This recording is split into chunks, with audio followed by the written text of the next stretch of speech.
What's on the mind of a woman who pretends to be pregnant for 10 months? Falsifying medical records, inventing identities she interacts with, creating fake conversations, wearing a fake belly, sharing her pregnancy on social media, telling one lie after another, and who ends up taking the life of Regan, a pregnant woman who was 35 weeks along. Then she cut open her belly, stole the baby, and pretended it was her own child.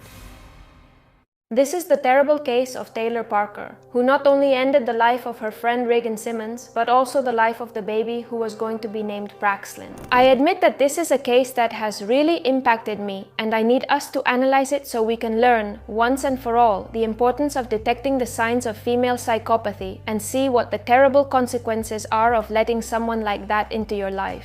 The worst part is that most people don't know how to detect a female psychopath. I am Claudia Nicolasa Psicología. I am a psychologist and the author of the book Es Manipulación y No Lo Sabes. And on this channel, I analyze current topics from a psychological perspective so you can learn about the human mind, get to know yourself better, and choose wisely who you let into your life. Subscribe if you find this interesting.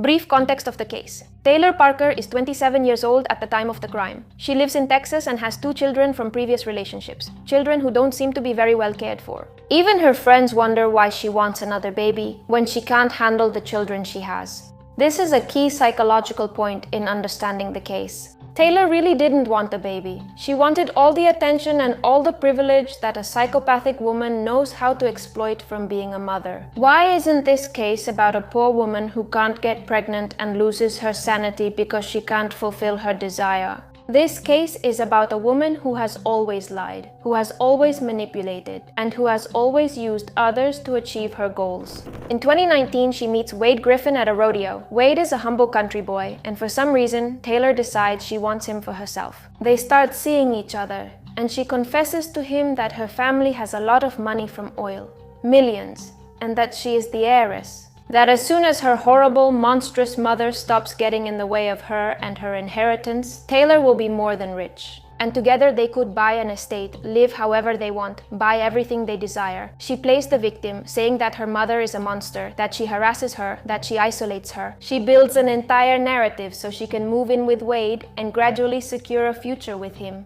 Until that lie about the promise of money collapses under its own weight. And she resorts to female psychopaths' favorite card to play, I'm pregnant. Later we'll talk about why Taylor chose Wade and why she wanted so badly to have him in her hands. What neither Wade nor anyone around him knew is that Taylor had a hysterectomy in 2015. She couldn't get pregnant, but that wasn't an obstacle for Taylor's twisted mind. Couldn't have a pregnancy? Well, she faked it. She bought a silicone belly, bought fake ultrasounds online, organized a gender reveal party, and posted pregnancy updates on social media. Meanwhile, she's searching for a solution to the clear problem. Eventually, a baby must appear. On October 9th, 2020, Taylor shows up at Regan's house, stabs her more than 15 times, and performs an improvised C-section with a scalpel. She leaves the house, abandoning Regan's 3-year-old daughter alone and scared in a room. Shortly after, she's stopped by a traffic officer because she was driving at high speed and was covered in blood. She had the baby in the car. She claimed that she had just given birth on the road, but obviously at the hospital, they confirmed that there had been no pregnancy and that the baby was not hers. In 2022, Taylor Parker was found guilty of capital murder and sentenced to death. And Claudia, with this, can you already assure us that Taylor was probably a psychopath? Couldn't it be that she had another mental disorder? Or that the pain of not being able to be a mother twisted her mind? Well, hold on. Because what I've told you so far are only the facts of the case. But this starts earlier, much earlier, because what characterizes a psychopathic brain isn't an isolated crime, it's a pattern that repeats throughout a lifetime. And we can see Taylor's pattern in childhood and adolescence. Those who knew Taylor as a child said that she constantly pretended to have illnesses. Cancer, a brain tumor, a stroke, multiple sclerosis. She constantly posted selfies from the hospital, shared updates about her supposed after effects, So, why did she do this? I'm sure you've heard of Munchausen syndrome, people who fake or even cause themselves illnesses, injuries, mental disorders, all to get attention and also to have power over others. In some cases, this is done to themselves, because it's usually women, but in other cases, the health problems are caused to their children. Like in the famous case of Gypsy Rose, whose mother poisoned her throughout her childhood to make her sick. That way, she could get attention from the community and the media. Well, something very interesting that few people know is that the correlation between Munchausen syndrome and female psychopathy is very high. That is, female psychopaths tend to use illness, medical problems, conditions, and health issues as a tool for manipulation. This is not something we see as much in male psychopaths, since they tend to use more material manipulation, instrumental manipulation, and to exercise violence in a more direct way. And if there's one thing I want you to take away about violence from this video, it's that psychopathy is not the same in men and women. In fact, there are huge differences. And unfortunately, the one that has been studied and the one people know about is male psychopathy.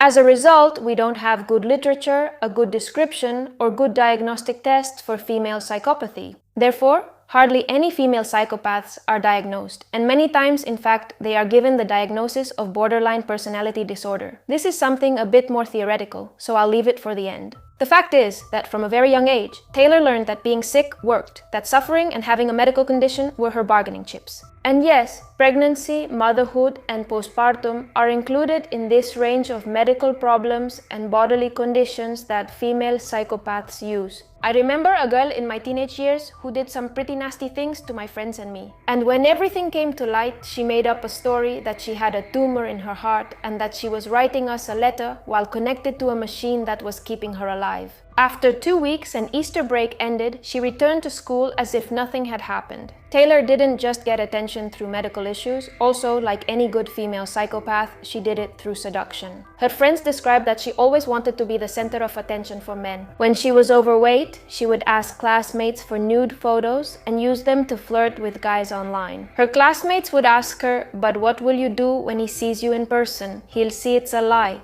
to which she had no answer.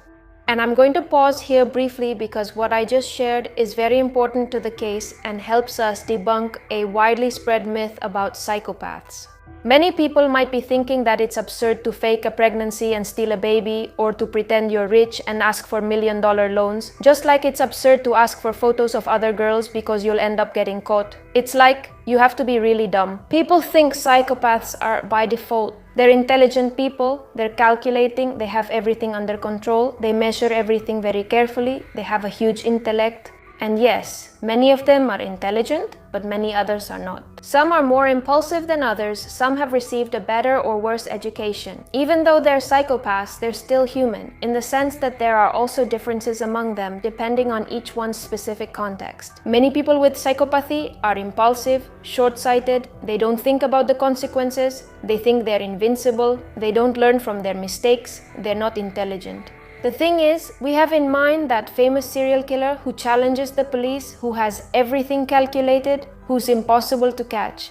But that's not always the case, not by a long shot. What psychopaths always have in common are two things: a complete lack of empathy and a complete lack of guilt. That's it. Obviously, these two traits increase the likelihood of related behaviors, such as manipulation, violence, and so on. But as I said, aside from that core, there can be differences between one person and another. And many of them don't think about the consequences, they're not intelligent, and they improvise and focus on the short term. Let's continue with Taylor. Her first husband stated that she practiced forging other people's signatures, that she used several phones and devices to fake her voice, and that she invented complete identities with which she had conversations. A friend described her like this: she had many faces, many masks, many personalities. I think it's hard to describe Taylor because she has many faces and many personalities.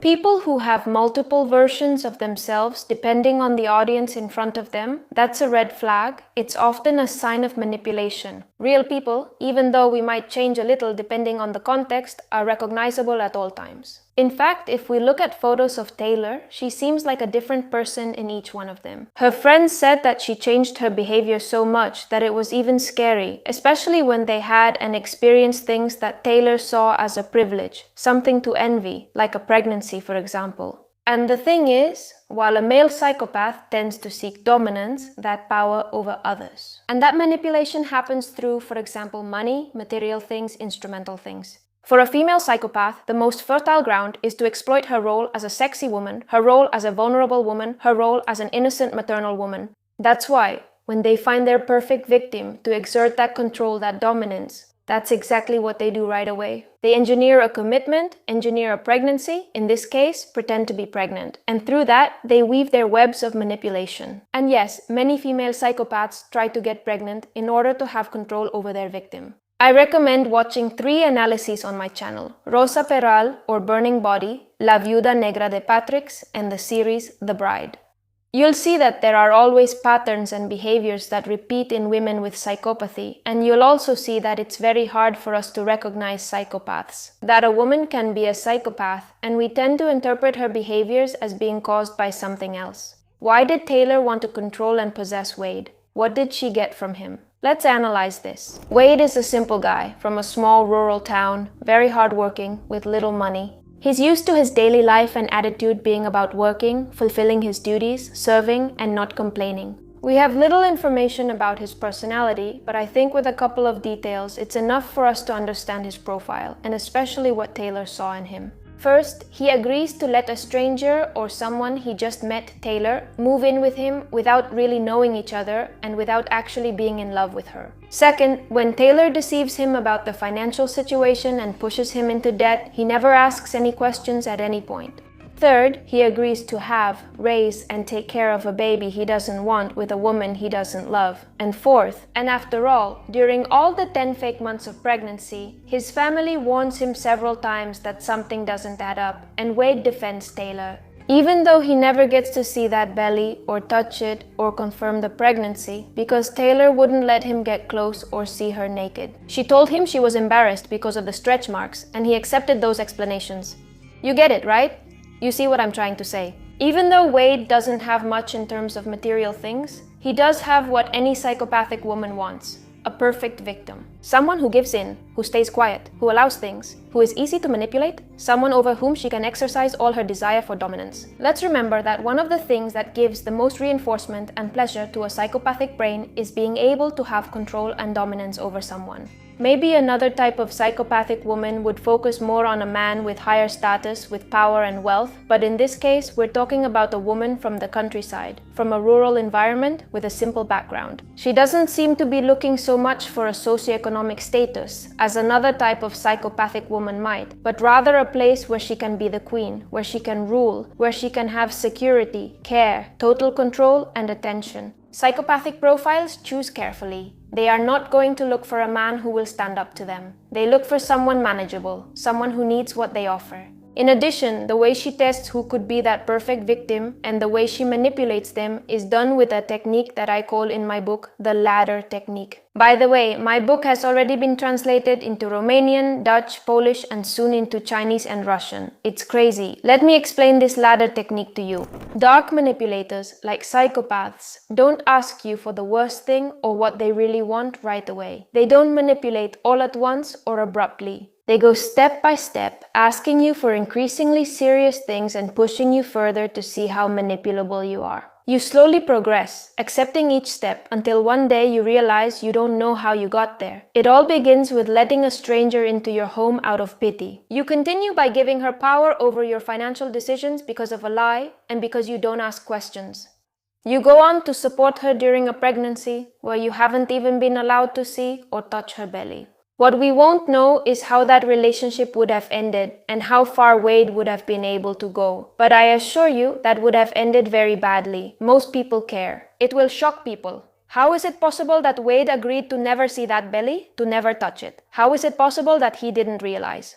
Well, you have to keep in mind that Wade was always working, he was never at home. And manipulation is always much more effective when you're distracted, when you're tired, when something has hijacked your attention. That's why magicians, illusionists, make you look here when actually the trick is happening over here. And every time there was a supposed medical appointment for the pregnancy, she, being a true psychopath, was capable of doing anything to get out of it, starting a fire in the house, making a false bomb threat at the hospital, placing a fake order for wild boars so that Wade would be away from the house for hours to make that delivery. She had to constantly improvise, but she did it decisively without any shame. Also, something would probably happen that occurs in all manipulative, abusive relationships. And what I'm about to explain might sound familiar to more than one person. Wade, the few times he asked Taylor or confronted the situation, and her response was terrible. Rage, drama, yelling, crying, attacking him, attacking the family, playing the victim. If you've been in a relationship like this, or even with a person like this, you know that little by little you start adapting, you start giving in, and you even end up denying the obvious just to avoid these moments. Because in the end, the person scares you. I've seen many people allow truly crazy things in their relationships that might seem absurd to others from the outside just because they were afraid of that person, afraid of their reactions, of what they might be capable of doing. Also because of feelings of guilt, seeing that a pregnant woman is suffering because of you. Let's remember that Wade is a simple, humble, hardworking, responsible, family-oriented man. Probably the last thing he wanted was to upset and disturb a poor woman, no matter how hard it was for him. Psychopaths often use this role to avoid being questioned. What you just heard may sound familiar. It's known as the boomerang technique, which I also discuss in the book. You end up feeling guilty for having asked or pointed out something that the manipulator was doing wrong. But they're able to turn it around in such a way that you end up feeling guilty, you end up apologizing, and you don't ask any more questions. Does that sound familiar to you? Does it ring a bell? Now, about her other victim. Poor Reagan, who is really the victim in this case along with her poor little baby. Reagan had what Taylor needed. She was pregnant at almost the same stage that Taylor supposedly was. She was within her circle of trust because Taylor had been her wedding photographer, and through playing the victim, she had gained her sympathy. Taylor made up that she had a daughter with brain damage, that her daughter had died in her arms, and that she was going through a painful divorce. Lies, lies, and more lies to generate pity. I'm telling you this because it's important for you to see that when someone only has stories where they're either a victim or an amazing person, stories where everyone else is always the bad guy and she's always the poor thing or the wonderful one, that can be a warning sign. Normal, healthy people have stories that are mostly boring, stories where they do things right. Stories where they mess up, or stories where they admit that both people did some things right and some things wrong. But when manipulative people talk about their lives, it's always tragedies or always heroic stories, right? But never anything in between. And of course, what happens is that altruistic, savior-type people tend to give chance after chance when the manipulator behaves badly, especially if they have stories of playing the victim. And unfortunately, because they want to help, to support, to understand, they end up in a bad position. With this, I don't mean that Reagan did anything wrong or that it was her fault, not at all. What I mean is that a psychopathic woman doesn't come into your house with a violent look on her face. She comes into your house showing her poor me face, as a victim, as innocent, as vulnerable, and you don't expect it. If male psychopaths can already deceive, female psychopaths use tools that most people don't know about or recognize. So let me ask you this. How many times have you ignored your instincts just so you wouldn't seem like a bad person or so you wouldn't feel like a bad person? Or how many times have you stayed in a relationship and kept putting up with things just because you felt like you somehow had to make up for that person's suffering and tragic story? The story of suffering is always the trap with psychopathic women, just like seduction. And the brutal lack of empathy and lack of guilt that this woman shows isn't limited to the crime, but also to how she reacts when she's caught. Let's analyze this. We come to the moment that makes everything clear, the interrogation. Taylor Parker, covered in blood, with a baby that isn't hers in the car, says she just gave birth on the road. When her story falls apart and she's arrested, do you know what she says without an ounce of shame? That Reagan attacked her and she was just defending herself. Then she said that it was actually Reagan who had asked her to take the baby out. That Reagan wanted Taylor to do it, and when she says it, there's no guilt, no emotional breakdown. There's just one improvised story after another, as that's her modus operandi, to avoid the consequences, and that's something you really need to watch out for in your relationships. Does the person regret what they've done, or do they regret that you caught them, and now they have to face the consequences? That difference tells you a lot about the psychological profile of the person in front of you. And what's more, Taylor's pattern continues in prison. She keeps making up illnesses. The prison doctors detected that she was deliberately breathing shallowly to alter her oxygen levels. And at her lowest point, she tried to frame an inmate with mental health issues by writing false confession letters about the crime. She hasn't stopped. Because these types of people never stop. Manipulation and violence aren't just emergency tactics. That's simply how they operate. However, at the trial, Taylor arrives with a diagnosis of borderline personality disorder. And well, I can understand why a forensic expert might come to the conclusion that she has a cluster B personality disorder, which includes narcissistic, borderline, and histrionic types. Because of those traits of emotional instability, impulsivity, chaotic relationships, attention-seeking, fear of abandonment, these are all cluster B behaviors that, yes, are present in Taylor, just like in many female psychopaths. Borderline disorder doesn't explain this case. Before I continue, I want to mention something about BPD that's rarely discussed. Borderline personality disorder is something that still isn't very clear even among professionals. And actually, it often acts as a sort of catch-all category where people with a disordered personality are placed when it's not really clear what they have. And that's a serious problem. Because nowadays we have many women who are psychopaths and who receive the diagnosis of borderline personality disorder when what they actually have is female psychopathy. And the thing is, we have a diagnostic system that's based on the study of a male population. For example, in the trial of Rosa Peral from the burning body case, Rosa's defense attorney said that she is not a psychopath because the test didn't indicate it. And yes, if you apply the hair scale to a female psychopath, she probably won't score high. But that doesn't mean she's not a psychopath. It means that the diagnostic tools we have are not designed to detect psychopathy in women.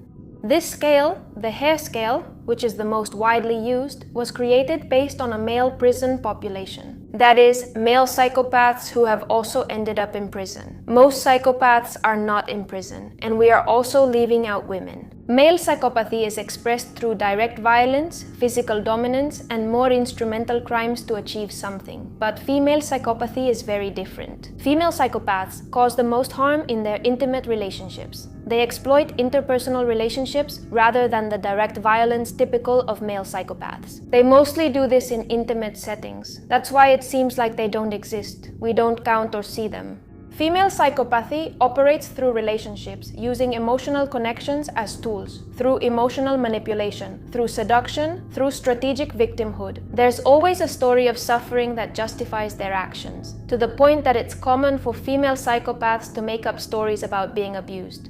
They may even invent a fictional person who has abused or harassed them. The female psychopath doesn't dominate you physically, she controls you emotionally. And they do it so much in line with what's socially expected of a woman that no one sees it as psychopathy. They see it as drama, as histrionics, as instability, as BPD. But with BPD, there is guilt, there is empathy. Even though at times it may be a bit dulled by distress, suffering, and impulsivity. With BPD, there is fear of abandonment and fear of rejection. But there isn't a Machiavellian instrumental use of people. The goal isn't to take advantage to get something. The goal is to love and to feel loved. So from here, I want to apologize to the women who have been correctly diagnosed with borderline personality disorder. Because there are other women with that kind of behavior who are getting the same label. And this can create a lot of prejudice and misconceptions about this disorder. Anyway, friends, the conclusion is that female psychopathy is underdiagnosed. Because the tools we have to detect it were designed for a different kind of profile. And you might ask, Claudia, why don't they update it? Well, because we still have a lot to research and learn about female psychopathy, which isn't easy. Because most female psychopaths don't end up in jail because they act behind closed doors. And they're often behind partner abuse, child abuse, elder abuse, and some scams.